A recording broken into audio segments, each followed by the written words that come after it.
입 구조가 앞으로 튀어나와가지고 보기에도 좀 모양이 안 좋고요. 그다음에 입이 튀어나오다 보니까 저녁에 잠을 잘 때 입을 벌리고 자다 보니까 그 애가 그 축농증이 오는 것 같은 뭐 그런 현상도 나타나고, 예, 그러다 보니까.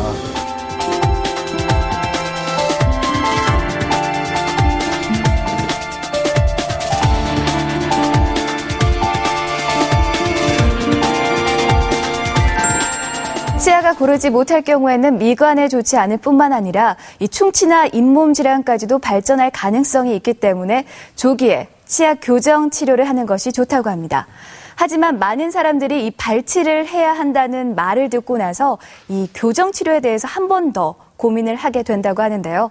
그래서 오늘 이 시간에는 군산 탑플란트 치과 김상준 원장님과 함께 발치 교정과 비발치 교정의 차이에 대해서 자세히 좀 더 알아보도록 하겠습니다. 치아 교정 전 체크해봐야 하는 발치와 비발치. 자신의 치아 상태에 맞게 꼼꼼히 따져봐야 한다. 치과 전문의 김상준 원장과 함께 발치 교정과 비발치 교정의 궁금증을 풀어봅니다.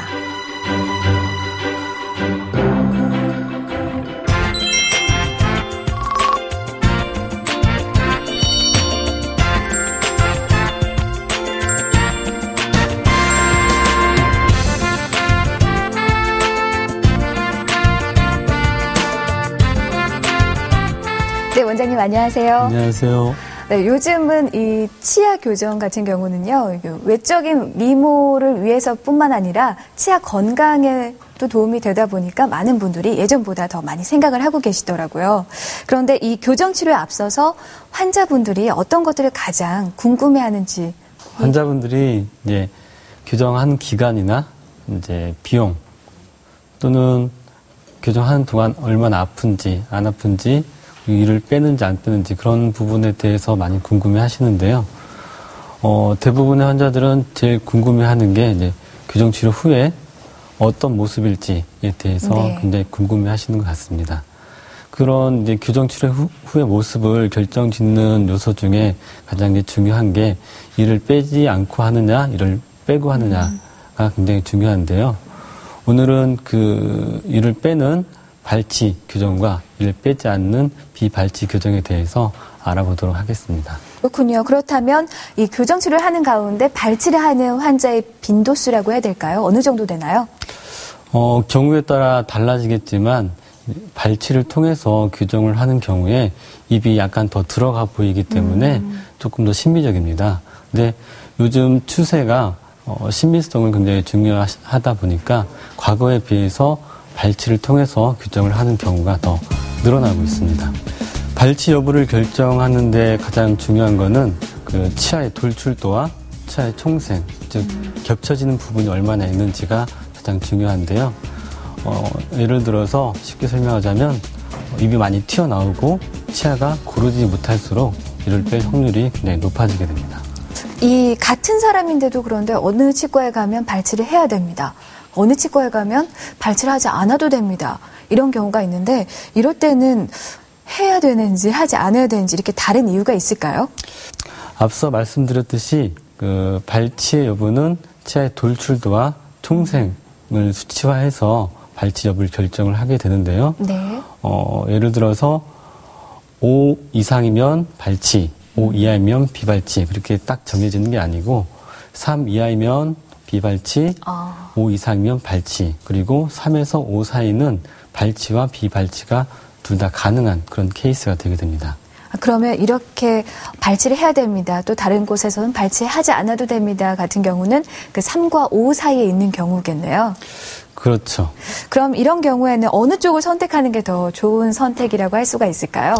여러 가지 이제 고려해야 될 요소가 있는데요. 그중에 이제 가장 우선적인 거는 환자의 치료 목적이 제일 중요합니다. 환자가 입이 많이 들어가길 원한다면 그때는 발치를 통해서 최대한 입을 넣어주는 게 유리할 수가 있고요.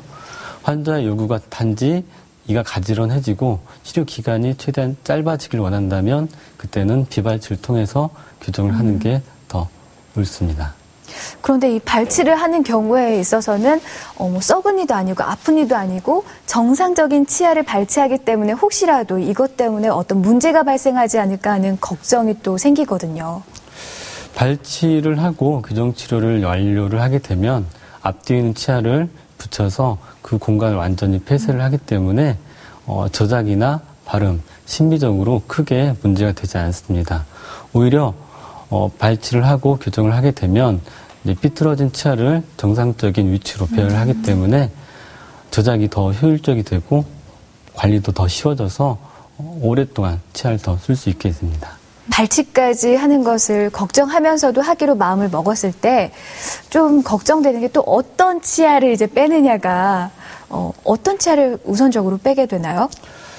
주로 이제 송곳니라고 부르는 견치 뒤에 있는 작은 어금니들을 빼게 되는데요. 그 중에서도 이제 앞에 있는 제1소구치를 주로 발치를 하게 됩니다. 제1소구치라고 하셨는데 특별히 이 제1소구치를 발치하는 이유가 있을까요? 그 제1소구치가 치열의 가장 중간에 있어서 발치를 한 이후에 다른 치아를 뺐을 때보다 그 공간의 폐쇄가 더 용이하기 때문에 제1소구치를 먼저 빼기도 하고요. 또 앞니보다는 덜 심미적인 위치에 있기 때문에 이를 뺐을 때 심미적인 그 부담감이 좀 적을 수가 있습니다.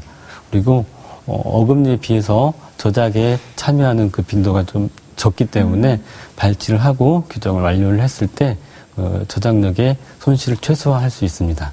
혹시 그럼 제1소구치가 아닌 다른 치아를 발치하는 경우도 있나요? 네, 많이 있습니다. 그러니까 주로 제1소구치 다음으로 많이 빼게 되는 게 제2소구치인데요. 이제 앞에서 치아를 당기는 것보다는 뒤에 있는 치아 이동이 좀 더 많아야 될 때는 그 제2소구치를 많이 빼기도 합니다.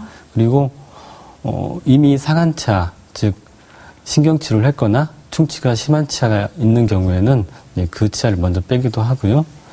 이미 이제 탈락한 치아가 있는 경우에는 그 치아를 발치를 한 치아로 간주를 하고 치료를 하게 되면 나중에 임플란트 비용을 아낄 수도 있습니다. 그렇군요. 근데 혹시 그렇다면 숨어 있는 이 있잖아요. 사랑니 같은 경우 이 사랑니를 뽑아서 대체할 수도 있는 건지.